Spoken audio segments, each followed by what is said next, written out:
السلام علیکم ورحمۃ اللہ وبرکاتہ۔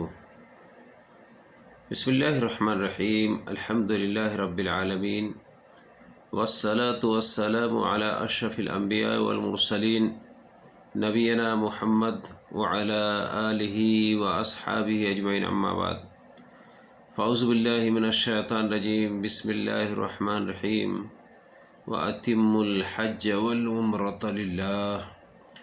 وقد قال النبي صلى الله عليه وسلم: من حج هذا البيت فلم يرفث ولم يفسق رجع كيوم ولدته أمه۔ رب اشرح لي صدري ويسر لي أمري واحلل عقدة من لساني يفقهوا قولي۔ میرے پیارے درشکوں اور اسلامی بھائیوں، آج کے اس شبھ اوسر میں حجاج کرام کے ایام تشریق میں کام کے بارے میں سنکشپت میں کچھ باتیں کرنا چاہتا ہوں۔ میں آشا کرتا ہوں کہ آپ لوگ دھیان پوروک سنیں گے۔ میرے پیارے ساتھیوں، حجاج کرام 10 تاریخ کو سب سے زیادہ کام کرنا ہے حجاج کرام کو، وہ یہ کہ سورج طلوع ہونے کے بعد منا میں سب سے پہلے جمرۃ العقبہ، یعنی کہ سب سے بڑا جو جمرہ ہے، اس کو 7 کنکری مارے اور ہر کنکری الگ الگ اللہ اکبر کہہ کر کے جمرے کو مارنا ہے یا اس حوض کے اندر گرانا ہے۔ اس کے بعد جا کر کے ہدی کا جانور ذبح کرے، پھر حلق کرائے اور طواف افاضہ کرے، اللہ کے گھر کا طواف کرے اور سعی کرے۔ اگر حج تمتع کرنے والے ہیں، جو لوگ حج تمتع کرتے ہیں، طواف کے ساتھ ساتھ سعی بھی کرے، اور جو لوگ حج افراد یا قران کر رہے ہوتے ہیں، وہ بھی طواف کے ساتھ سعی کریں گے جب طواف قدوم میں وہ سعی نہیں کیے تھے۔ میرے پیارے ساتھیوں، یہ 4 کام، کنکری مارنا، قربانی کرنا، حلق کرنا، حلق کروانا اور طواف کرنا، یہی ترتیب مسنون ہے۔ البتہ اگر ترتیب میں کچھ آگے پیچھے ہو جائے تو اس کے اندر کوئی حرج نہیں ہے۔ اور 11ویں اور 12ویں رات حاجی منا میں گزاریں گے، اور جو کوئی زیادہ رکنا چاہتا ہے وہ 13ویں کی رات بھی منا ہی میں گزارے۔ اور رات گزارنے کا معنی یہ ہے کہ اکثر رات کا اکثر حصہ منا میں رہیں، اور 13ویں تاریخ کو رہیں تو یہ افضل ہے۔ پیارے ساتھیوں، 11 ذی الحجہ کے کام یہ ہے کہ اس دن حجاج کرام کی ذمہ داری یہ ہے کہ کنکری مارے، زوال آفتاب کے بعد، ظہر کی اذان ہونے کے بعد کنکریاں مارنا شروع کرے۔ پہلے زوال سے پہلے مارنا صحیح نہیں ہے، اور وہ زوال کے بعد سے لے کر کے سورج کے غروب ہونے تک، بلکہ اگلے دن کے سورج طلوع فجر تک اس کا وقت ہے۔ سب سے پہلے جمرہ صغریٰ یعنی چھوٹا جمرہ جو ہے اس سے شروع کرے، پھر جمرہ وسطیٰ یعنی بیچ والا جمرہ، اور پھر سب سے بڑا جمرہ کبریٰ کو زوال کے بعد کسی بھی وقت کنکریاں مارے۔ کنکریاں مارنے کا طریقہ یہ ہے کہ پہلے اپنے ساتھ چھوٹی چھوٹی 21 کنکریاں لے لے، پہلے جمرہ صغریٰ پر جائے، یعنی چھوٹے جمرہ پر، اور ہر کنکری کے ساتھ اللہ اکبر کہتے ہوئے 7 کنکریاں مارے۔ کوشش کرے کہ ہر کنکری حوض کے اندر جا کر کے گرے، اور کنکریوں کو ایک ایک کر کے مارے کنکری۔ اور کتنے لوگ ایسے ہیں کہ 7 کنکریوں کو ایک ہی مرتبہ پھینک دیتے، بالکل یہ غلط، وہ ایک ہی شمار ہوگا۔ اس لیے ہر کنکریوں کو ایک ایک کر کے الگ الگ مارے، اور کنکریوں سے فارغ ہو جانے کے بعد ذرا دائیں جانب ہو کر کھڑے ہو کر لمبی دعا کرے۔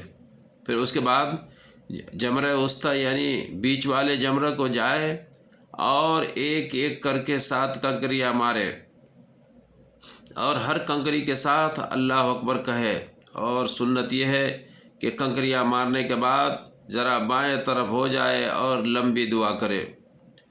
اب اس کے بعد جمرہ کبریٰ کو جائے یعنی بڑے جمرہ کو جائے اور 7 کنکریاں مارے، اور ہر کنکری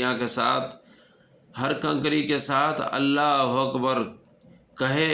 اس کے بعد آگے چلا جائے اور وہاں رکنا نہیں ہے اور نہیں دعا کرنا۔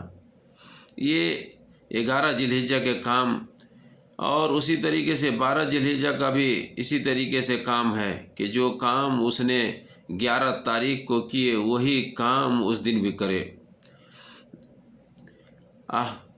پیارے ساتھیوں، اگر حاجی 13 تاریخ تک رکنا چاہے تو یہی افضل ہے، اور جو کام اس نے 11 اور 12 تاریخ کو کیے تھے وہی کام وہ 13 تاریخ کو بھی کریں گے۔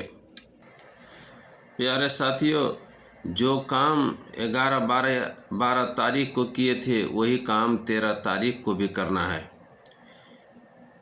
12 یا 13 تاریخ کو کنکریوں سے فارغ ہونے کے بعد حجاج کرام سورج غروب ہونے سے پہلے طواف وداع کے لیے بیت اللہ کو جائے اور خانہ کعبہ کے ساتھ چکر لگائے۔ پھر سنت یہی ہے، اور اگر ممکن ہو سکے تو مقام ابراہیم کے پیچھے 2 رکعت نماز کو ادا کرے، اور اگر وہاں جگہ نہیں ملے تو مسجد میں کسی بھی جگہ ہے کہ نہیں جا کر کے طواف کر لے، 2 رکعت نماز پڑھ لے۔ اور طواف وداع حیض و نفاس والی عورت سے ساقط ہو جاتا ہے۔ اور یہ بھی جائز ہے کہ طواف حج ارتھات طواف افاضہ جو کہ 10 تاریخ کو 10 ذی الحجہ کو کرنا ہوتا ہے، سفر کے دن تک مؤخر کر دے، اور یہی طواف وداع سے بھی کفایت کر جاتا ہے۔ البتہ طواف کرتے وقت طواف وداع کی نیت نہیں بلکہ طواف افاضہ کی نیت کرے گا، اور یہ طواف افاضہ طواف وداع کے لیے کافی ہوگا۔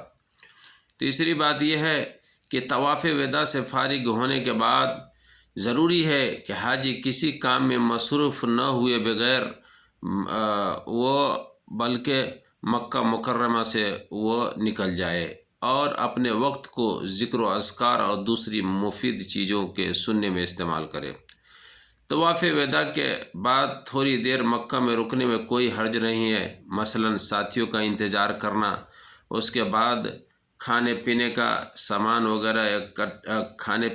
سامان وغیرہ لینا، یا راستے کے لیے کوئی ضرورت کی چیز ہے وہ سب خرید لینا۔ اگر غیر ضروری خریداری میں مصروف نہیں ہو تو کوئی حرج نہیں، اور اگر غیر ضروری اشیاء میں اگر اپنے وقت کو بتایا تو اسے دوبارہ طواف وداع کرنا ہوگا۔ اب آپ لوگوں کو یہ بتلا دینا ضروری سمجھتا ہوں کہ حج کے ارکان اور واجبات وغیرہ۔ ارکان حج یہ ہے، حج کے جو استمبھ ہیں جن کے بغیر حج نہیں ہو سکتا، اس کا حج مکمل نہیں ہوگا بلکہ دوبارہ حج کرنا پڑے گا۔ سب سے پہلے کہ احرام باندھنا، ارکان حج 4 ہے۔ احرام باندھنا، عرفہ میں وقوف کرنا، طواف افاضہ یعنی 10 ذی الحجہ کو یا طواف وداع کے وقت ساتھ میں کرنا، صفا مروہ کے درمیان سعی کرنا، جس کسی نے بھی ان 4 کاموں میں سے کسی کام کو چھوڑ دیا تو اس کا حج صحیح نہیں ہوگا۔ اسی طریقے سے واجبات حج میں سے یہ ہے کہ انسان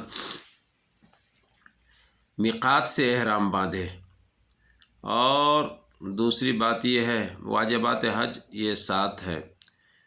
پہلا یہ ہے کہ میقات سے احرام باندھنا، غروب آفتاب تک عرفات کے میدان میں قیام کرنا۔ جو شخص دن میں عرفات کو پہنچے تو اس کو چاہیے کہ سورج غروب ہونے تک عرفہ میں رہے۔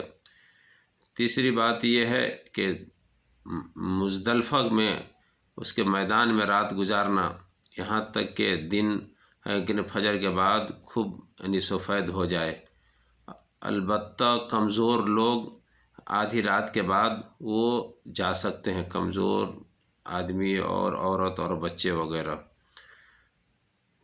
چوتھی بات یہ ہے کہ 11-12 ذی الحجہ کی راتیں مینا میں گزارنا، اور مینا میں رات گزارنے سے مطلب یہ ہے کہ اکثر راتیں مینا میں گزاریں۔ پانچویں بات یہ ہے کہ 11-12 ذی الحجہ کو کنکریاں مارنا۔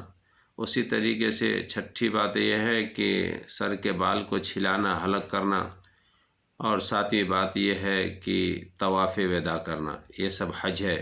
جس نے ان 7 کاموں میں سے کسی چیز کو بھی چھوڑ دیا اس کو دم دینا ہوگا، اور یہ